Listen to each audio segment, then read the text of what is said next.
Selamat siang, Bu Nopi. Bolehkah saya minta waktunya, Bu? Saya mau bercerita tentang apa yang saya alami tadi ketika pelaksanaan supervisi oleh pengawas, Bu. Baik, selamat siang Pak Rahmat. Apa yang mau Bapak ceritakan tentang kejadian tadi? Begini, Bu. Saya baru saja mendapatkan teguran dari kepala sekolah yang menerima laporan dari pengawas sekolah yang melakukan supervisi saat ia mengajar. Pengawas sekolah yang melakukan supervisi nampak keberatan ketika saya mengajar tanpa buku teks. Padahal saya mengajar dengan memanfaatkan sumber-sumber belajar lainnya. Ketika diingatkan pengawas tersebut, ya saya menyampaikan jika saya tetap mengacu pada kurikulum walaupun tidak menggunakan buku teks. Tapi pengawas tersebut nampaknya tersinggung dan memberikan laporan hal itu kepada kepala sekolah. Oh, begitu ya Pak. Kira-kira hambatan apa yang menyebabkan Bapak tidak menggunakan buku teks tersebut? Begini, Bu, saya kan sudah terbiasa, Bu, mengajar dengan cara tersebut. Dan materi yang saya ajarkan pun ya sudah saya kuasai, Bu. Kalau begitu, apa kelebihan yang dirasakan Bapak saat tidak menggunakan buku teks? Saya merasa lebih bebas dalam menyampaikan materi dan hal tersebut adalah sebagai implementasi dari Merdeka Belajar, Bu. Kalau boleh tahu, apa saat mengajar Bapak menggunakan sumber belajar apa lagi? Saya menggunakan sumber belajar dari internet seperti video pembelajaran di YouTube, artikel ilmiah di internet, seperti itu, Bu, yang saya gunakan. Menurut Bapak, apakah penggunaan buku teks dapat menghambat eksplorasi murid? Kalau saya pikir-pikir kembali, penggunaan buku teks tidak akan menghambat eksplorasi murid, Bu. Bahkan bisa jadi memperkaya referensi murid dalam mengeksplor materi pembelajaran.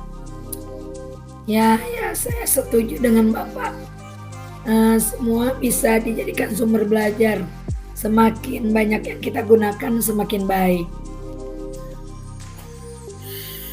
Jadi, sekarang apa rencana Bapak untuk menyelesaikan masalah ini? Ya, yang pertama mungkin saya akan menghadap kepala sekolah, Bu, untuk menyampaikan permohonan maaf karena saya telah membuat kecewa Bapak pengawas. Kedua, kalau memang memungkinkan, saya ingin bertemu langsung dengan Bapak pengawas supaya masalah ini bisa selesai dan tidak menimbulkan salah paham yang berkepanjangan. Baik. Kalau begitu, apakah yang akan Bapak sampaikan kepada Bapak pengawas?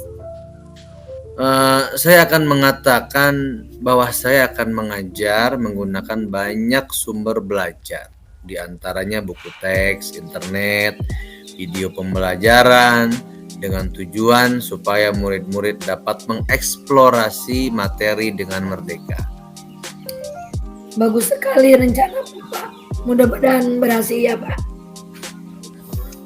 Lalu sekarang apa yang menjadi komitmen Bapak terhadap rencana Bapak ini?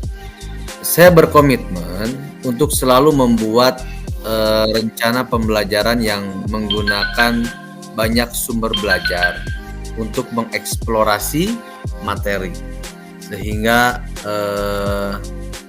murid-murid saya dapat menjalankan merdeka belajar dan saya akan membuat murid-murid saya senang dalam kegiatan eksplorasi materi tanpa ada unsur paksaan. Dan juga akan saya serahkan pemilihan sumber belajar ini kepada murid-murid saya, Bu.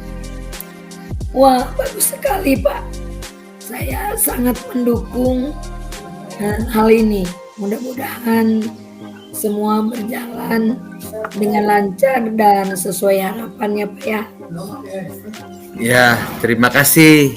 Terima kasih banyak Bu Novi atas waktunya, kemudian juga untuk sharingnya. Mudah-mudahan kita semua bisa menjadi guru yang dirindukan oleh murid-murid kita ya Bu ya. Amin. Selamat siang Bu Novi, bagaimana kabarnya hari ini? Selamat siang Pak Rahmat, kabar baik Pak. Namun ada sedikit hal yang masih menjadi kebingungan saya nih Pak. Loh, oh ya, apa itu Bu? Boleh diceritakan mungkin apa yang terjadi sehingga Ibu bisa menjadi bingung seperti ini Bu? Iya Pak, jadi begini. Ada siswa di kelas saya yang terlihat cukup aktif di kelas. Dia memperhatikan saat saya menjelaskan materi. Dan ketika saya memberikan tugas, dia langsung mengerjakan. Tetapi hasilnya selalu menjadi kurang maksimal. Dia seperti terburu-buru dan tidak fokus pada kualitas pekerjaannya. Oh, begitu. Iya, ini menarik nih Bu. Ini menarik nih. Menurut Ibu nih, apa yang hendak Ibu capai dalam proses pembelajaran Ibu nih? Ya, yang saya inginkan sih saya menemukan sebuah cara untuk membantu siswa ini agar dia bisa lebih fokus dan menghasilkan pekerjaan yang lebih baik. Begitu Pak. Oke. Itu tujuan yang baik loh. Itu tujuan yang sangat baik. Nah, selain yang sudah Ibu sebutkan, apakah ada hal lain yang Ibu perhatikan tentang siswa ini? Kalau menurut pengamatan saya, memang dia sering terlihat gelisah saat mengerjakan tugas. Dan kadang-kadang dia mudah terganggu oleh hal di sekitarnya seperti teman-temannya. Ketika ada yang lewat juga dia bisa hilang fokusnya seperti itu Pak. Iya. Jadi suka hilang ya. Ya. Baik, sekarang apa saja yang kira-kira bisa kita coba untuk membantu siswa ini? Mungkin kita bisa mulai dengan mengamati lebih lanjut perilaku siswa di kelas, atau mungkin mencoba berbicara dengannya secara pribadi, privasi gitu. Bisa sih Pak, saya pikir itu ide yang bagus. Mungkin saya bisa mencoba membagi tugas menjadi bagian-bagian yang lebih kecil atau memberikannya tantangan yang lebih sesuai dengan kemampuan mungkinnya Pak ya. Nah, betul. Itu ide yang sangat bagus. Nah, siapa yang akan melakukan hal tersebut? Ayo, kira-kira. Ya, tentunya mungkin mulai dari saya Pak. Saya akan memulainya dengan menerapkan strategi yang kita sudah bicarakan ini, dan saya akan mengamati perkembangan siswa tersebut Pak. Oke, bagus Bu. Saya akan siap membantu Ibu jika Ibu membutuhkan. Kita bisa bertemu lagi minggu depan Bu ya, untuk bahas perkembangannya, dan sangat sehat dulu karena ini sangat menarik. Ya, Pak, terima kasih untuk waktunya Pak.